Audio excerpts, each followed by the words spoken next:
Hello, my friends. Here I am with, and she's laughing at me already because she thinks I'm so hilarious. No, I wasn't laughing. Well, okay, I was a little bit laughing at you. Your announcer voice always cracks me up. Well, thank you. I appreciate that. At least she's not laughing at my broken English, so thankful for that. Today, she and I decided to make a video on Just 3 different questions we talked about just love, like what love means to us, and what we think ways people can benefit with love. Okay. Shall we dive in? Sure. Go ahead. First question. So the first question is, what does being real in love mean to you, and how has it changed your life? Being real in love. This is real. Okay, but being real, like being like a real person in love. Am I not a real person? No, you are. That's why. Oh, okay. Being in real. Okay, so let me see if I can answer this properly according to her needs and wants. So, real love. For me, if I may share, truthfully, I had no idea I could actually love a girl as much as I love this girl. So how do you think you were able to love me as much as you do? How did you show up? It's not just me showing up. I believe it's both of us showing up. Because Yes. both of us really put in the work to become our very best version of ourselves. We really put in a lot of work before we met. Even after we met, we continued to grow together. And that growth kind of drew each other to each other a lot more and a lot more powerfully. And that's the reason why I feel like our love grew even stronger. I think that's actually accurate. I think part of being real in love is doing the work both before and after you're in relationships on yourself, and then together in a relationship. I think if you are going in a relationship and your thoughts are focused around how do I fix this person, how do I change that person, either you're not taking accountability or you might be in an abusive relationship or a toxic one. So that's definitely something to pay attention to. But I think being real in relationships means being honest, being clear, and showing up as you are, not pretending to be something different or more than what you are. 1000% agreed. And that is the reason why I love this girl. Because she's real. Okay, so So let me go to the next question. You want to do the next question? Yes, okay, please. Okay, no, go ahead. I'll allow it. Just because you speak better English, that doesn't mean you have to be like that. Oh, I'll jeez. allow it. I tell you. When love feels hard, what's one choice or practice that helps us reconnect? Please feel free. I don't think love feels hard very often in our relationship. Hardly ever, actually. I can think of like maybe 2 or 3 times where it felt hard for a few moments. And I think what each of us do this for each other, why this works because we both do it, is we get curious. Meaning the couple times he was in an off mood. That happens for me too. It does happen. Usually he just needs to eat. Not in the moment. In the moment I just kind of got quiet, like kind of let us do his thing. But then, a little bit later or that I just kind of asked him, hey, what's going on? What happened? You weren't acting like you. Or he would come to me and say, hey, so I realized I was not acting myself after I ate some food and got back into my right frame of mind. So that's when it's getting curious. The other thing too is taking accountability with ourselves, is being aware. I'm very aware when I'm not in a good mood, more so than he is. 1000%. I know in the moment when I'm in a bad mood, and I'll just say, if I'm not here, if I'm not in Utah, or if I'm at home in Arizona, I just will tell him I'm not going to talk on the phone because I'm in a mood and don't want to bring it to you. So I that's self-awareness. The second one is when the other person is curious, being open for that accountability of, yes, I was not acting myself. And I think because we both have a really soft approach, that it just makes it simple. I don't think we've ever had an actual fight. We've had moments where we're not, We did not have blow-ups. No, never. You've never raised your voice to me. No, So. it wasn't needed.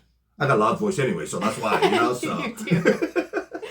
And the other one too is he's just really, really good about loving me consistently. That it just love doesn't feel hard. Because even when I'm having an off moment, or you are, I know that that's going to pass, and it's just a moment, not a day. For sure. And the thing I like about our relationship in regard to that is the fact that we feel comfortable enough to express our feelings instead of trying to hide anything. And if we sense it, just like she was sharing, if we sense it in the other person, we simply ask questions.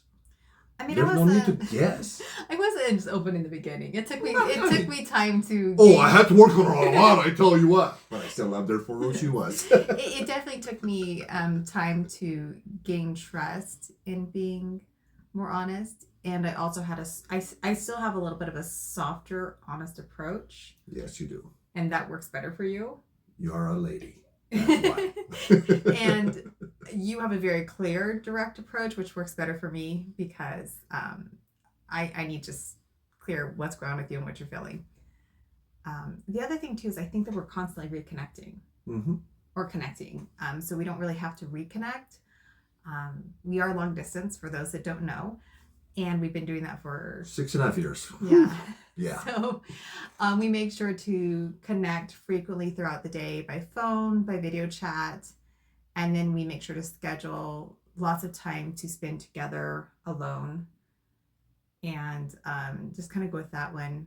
And that just kind of makes it easy. I definitely feel like we have a lot, and also being understanding, because there's days he's busy, there's days or weeks where I'm busy, and so they may be very short, just quick, hey, I love you check-ins, versus like a longer conversation, but we just let that be enough.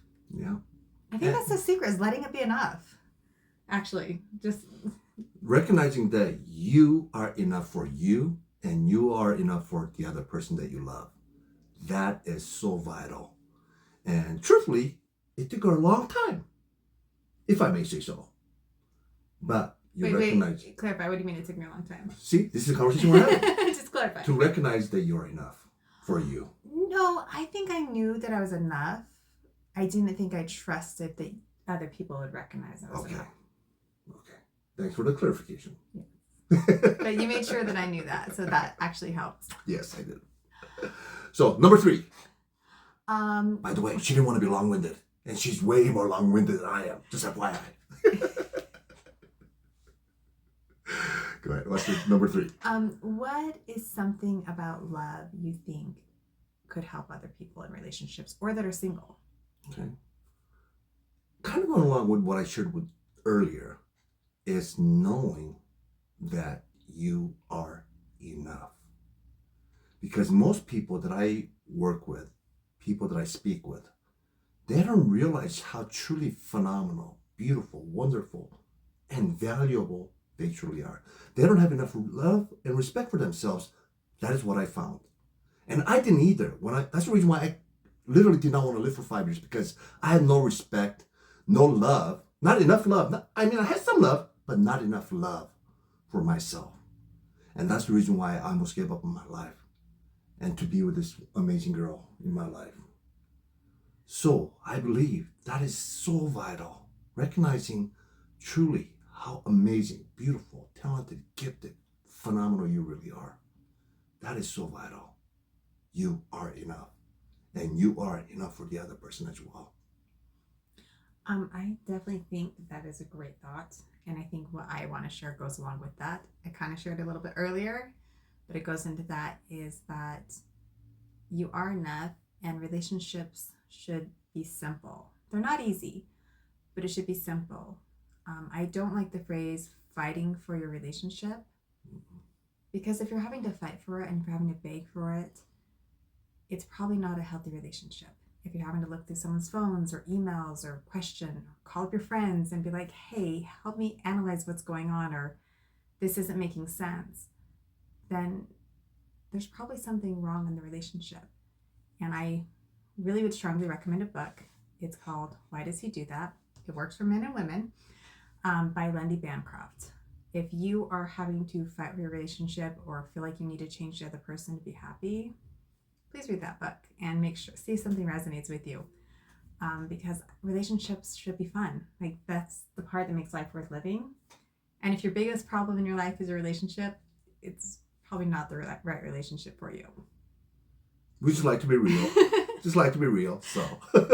But definitely something that was a past experience that book really helped me get healthy enough and learn how to recognize what good men looked like and what good relationships felt like.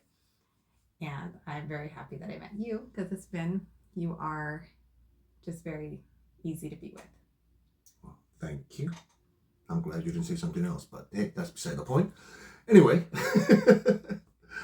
so the title of our video today is Love is Simple if you dare to be real. Be real with yourself. Be truthful with yourself. Be truthful with your partner. It is so or important. your dating relationships, because Yes. not everyone's in a relationship, and that's also okay. If you are single, being real with yourself and finding joy by yourself, that's something I did. I was single for a decade before you and I met. I did do dating. I had fun. I chased some boys I shouldn't have, and I dated some great men. But the truth is until I found joy and contentness in being single, I wasn't ready for another relationship, and I wasn't able to heal from things that were holding me back in life. Yeah. And that's the reason why I tell people, you like being around smart people, you like being intelligent people, listen to smart people, right? Here, speaking to smart people. So I talk to myself all the time. That's me, right? Because I love being around me. And I'm around myself 24/7. So why not be that loving, caring, positive, fun person that you love being around? So Yeah. just a thought. I think that's a great one, to love yourself. Yes, 1000%. And have fun with yourself too. Very important. Something we still have to do, because we are long distance. So when I tell you I can enjoy my alone time, I still very much enjoy my alone time, and I find a lot of happiness even when I'm sitting by myself. And so I do so it's not like we're talking from a place that we always have someone around. Definitely not. So thank you for joining us today, and we wish you all the best of luck of finding love with the most important relationship, yourself. Yes, 1000%. And we'd love to hear your feedback and your comments as to what kind of relationship that you feel like is most beneficial. Is that no? That's not the way. I think what you meant to say is what tools and skill sets have been most beneficial in both your relationships with others or learning to love yourself. And share and comment below. Yes. That's why she speaks English and I speak broken English. So she helps me with my broken English. So I'm thankful for that. So thank you. Keep on staying beautiful, amazing, and recognize just how truly amazing you are. Love you, my friends, and we'll chat with you on the next video. Take care.